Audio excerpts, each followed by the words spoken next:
Camille R. Ramos, and today I'll be demonstrating about the deep breathing exercises, cough technique with or without splinting, and leg exercises. Assist the patient in proper posture. Instruct him to breathe through nose and hold breath for 3 seconds and exhale. Repeat procedure from inhaling through nose to exhale. Get a pillow and place it to the patient's belly. This is to apply pressure.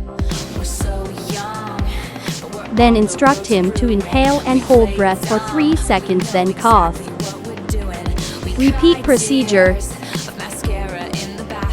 In this procedure, I will use the Heimlich type assist. In a supine position, place your dominant hand on the patient's diaphragm. Instruct him to inhale and exhale, then hold breath for 3 seconds. Instruct him to turn head sidewards.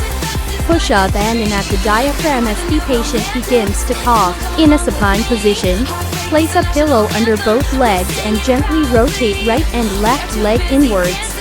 Gently raise each leg upward and downward in a scissor position. Thanks for watching.